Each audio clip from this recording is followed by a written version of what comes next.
Welcome to Muslims and Mental Health with Sister Heather, a groundbreaking program looking at mental health issues through the biopsychosocial spiritual paradigm.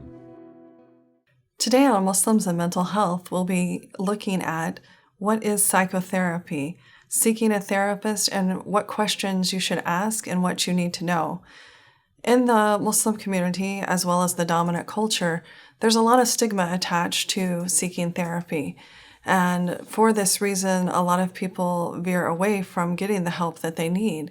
But as you will soon hopefully learn through this series, psychotherapy is a lot more than just Freud. And so when we look at what psychotherapy actually is, therapists apply scientifically validated procedures to help individuals with these issues. And some of the key points that you'll learn in this process today are about how therapists are non-judgmental, they're neutral, and they're objective.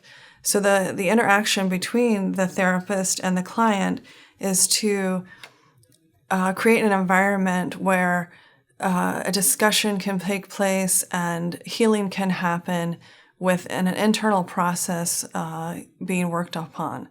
According to the National Institute of Health, greater than a quarter of the American adults experience depression, anxiety, and other mental disorders within any one given year.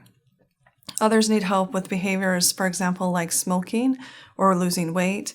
Others need help with loss and grief, substance abuse, traumas, and relational issues like family relationships or couples relationships.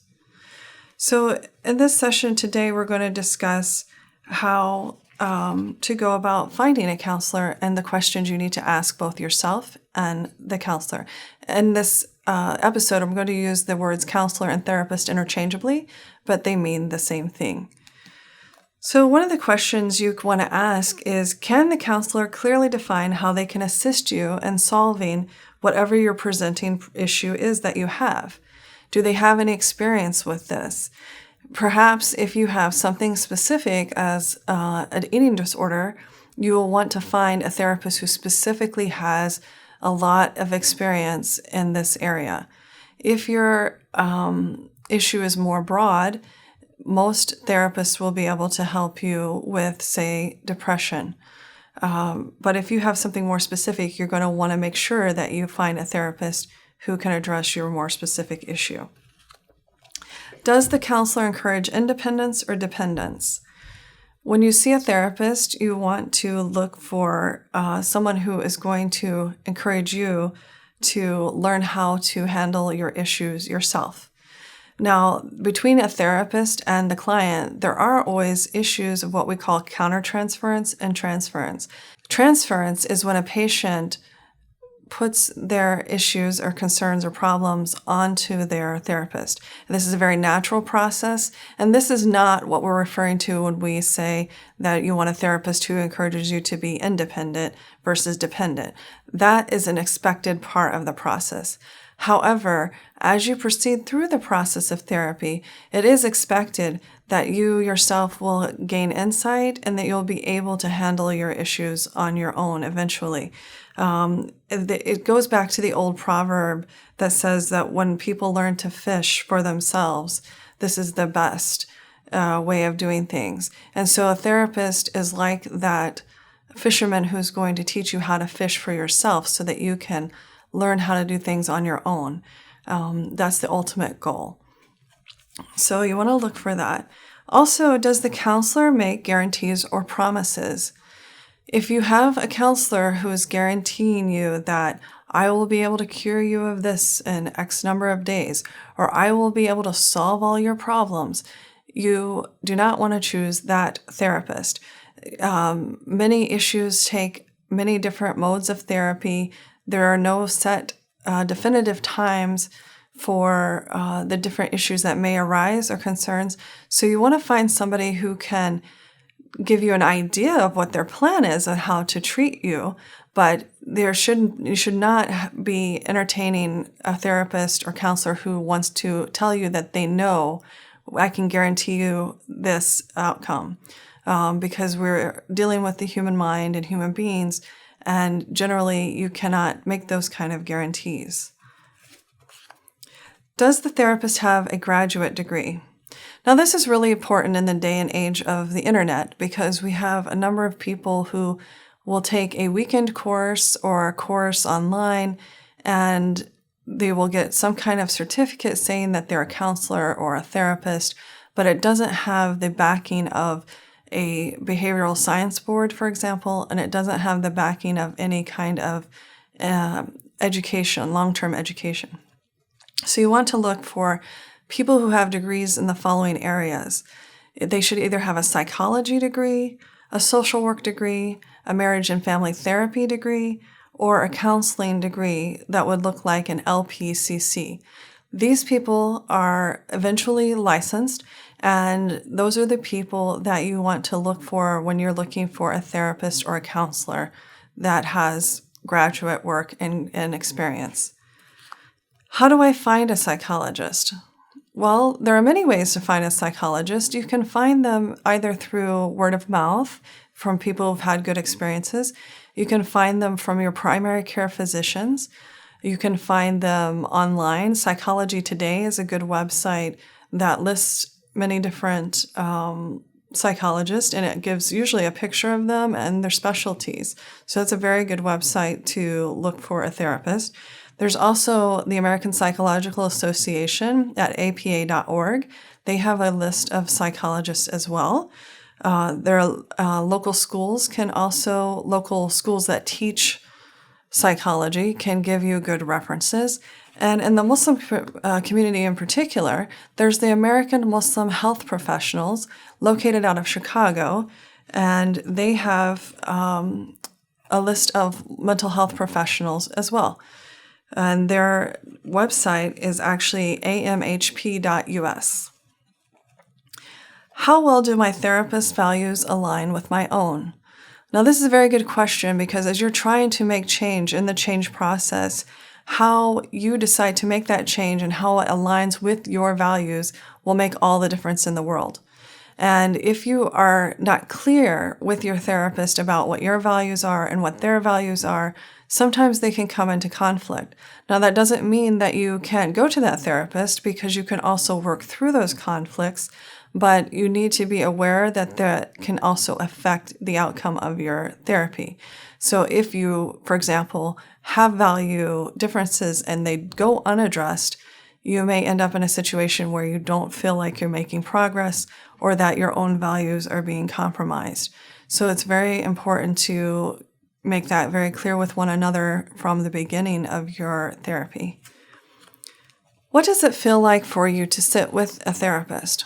So in your initial visit, all initial visits should require some kind of intake process. And the first visit may not feel like the rest of the visits. So if you feel after the first visit, it's like 20 questions and where is this going? That's a very natural feeling to have because the intake process is all about establishing what your familial history is, what your history is with your medical history, your relationship history, any kind of medications you might be taking. So a lot of questions around just trying to get a picture of where you are in life and how best the therapist can help you. So the first session is a lot of questions, and it's not reflective of the future sessions in terms of how they may go. So when you see a therapist, it's good to at least go for a few sessions just to get a feel for that therapist if the initial one is amenable. The next question to consider is, does the counselor or therapist seek regular peer consultation? In the field of psychology and psychotherapy, it is really important for all practitioners and clinicians to seek peer consultation. Now, those who have been in the field for 30 or 40 years may do less of this, but those who have been in the field for less amount of time tend to seek peer consultation. What peer consultation is talking with another professional about cases where your information is still maintained in confidentiality, and generally no identifying information is used, but the other professionals are able to give advice to your therapist on whether they are looking at the case correctly or in the best way, or if there's something that they're missing.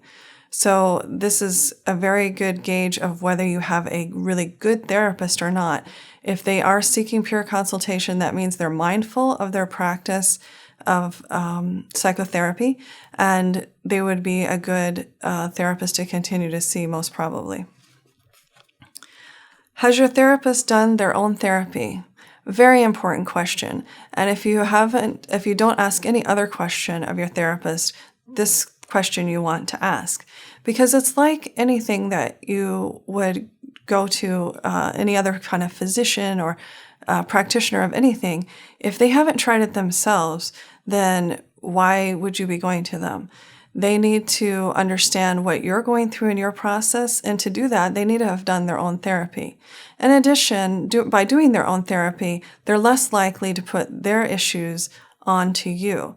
Every human being has issues, and so your therapist has issues as well. So it's important that they've done their own therapy so that you're not sitting there in what we call the process of countertransference and accepting their issues and dealing with their issues. So you want to make sure that your therapist has had their own therapy. Does your therapist adhere to ethical standards? For example, do they maintain boundaries? Do they have what we call dual relationships? So, for example, it is inappropriate for your therapist to have what we call a dual relationship with you, which is where they would have other business other than therapy with you. It is important that they maintain this boundary because you want them to be empathetic towards you, objective, neutral, non-judgmental, like we spoke about earlier. And in order to do that, they cannot have a dual relationship with you. So it's important that you do not entertain dual relationships with them. And another dual relationship would be like a family member. Doctors typically don't treat family members. Therapists don't either. Does the therapist have postgraduate training? Therapists, like other professionals, they have CEUs, or continuing education units or credits. And a good sign of somebody who is mindful and practicing their art of therapy is someone who continues to get training. After your graduate education, the way you really learn how to specialize in any given area is through your further training. So it's an important question to ask. Do you have postgraduate training? What's the counselor's general philosophy and approach to helping? This is a good question to ask, and we will cover this in a later part of the Muslims on Mental Health series, different theoretical orientations. Some therapists approach therapy from seeing the human being as being deficient in some way. Other therapists approach the human being as being very positive. And so they come from a more of a positive psychology standpoint. So it's important to know which vantage point your therapist has so that you know from where they're working. Can your therapist accept feedback or admit they have made a mistake? This is a really important relational question with your therapist, because there will be times when you feel perhaps angry or unsettled by something that the therapist says to you. And it's really important to be able to give them that feedback that, well, you really hurt my feelings when you said X, Y, or Z. Or I'm not comfortable when you did X, Y, or Z. And if the therapist can admit they made a mistake, or if they can acknowledge that they have affected you in some way, this is a really good sign of a good therapist. So that's something to also ask. Is the counselor licensed? Now, in California, they have very high standards for licensing therapists. And so you'll see pre-licensed therapists have 3,000 hours that they must earn before they get their license of practicing therapy with clients. Other states have other standards, but this is an important question to ask your therapist. Are they licensed? If they are licensed, what that means is that they're backed by some type of board, some kind of licensure board, where if you have an ethical complaint or if you have some kind of dissatisfaction with your therapist, you can always go and talk to that board for redress. So it's an important question to ask. We're going to take a short break and we'll be back.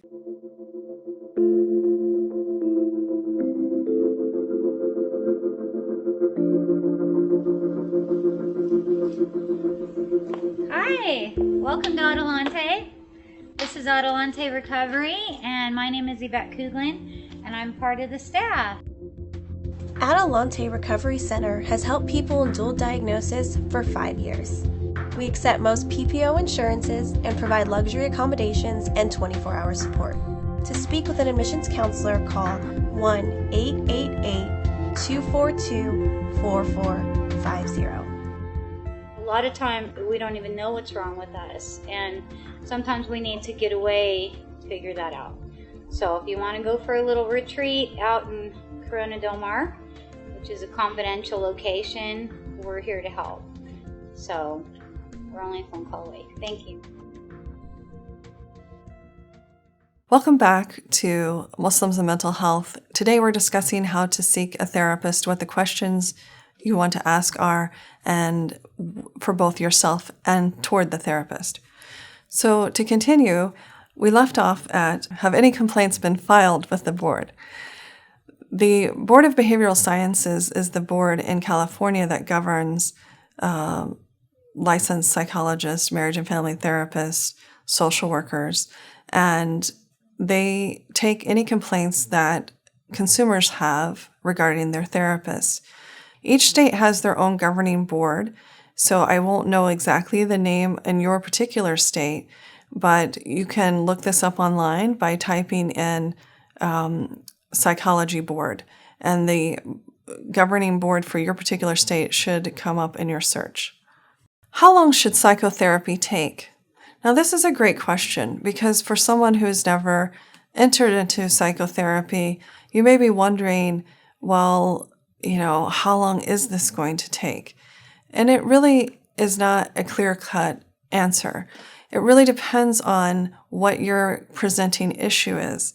Some people, they are stressed by life and they just want to vent their concerns, and they may go for one session and feel so great that they never want to return. However, that's not the majority of cases.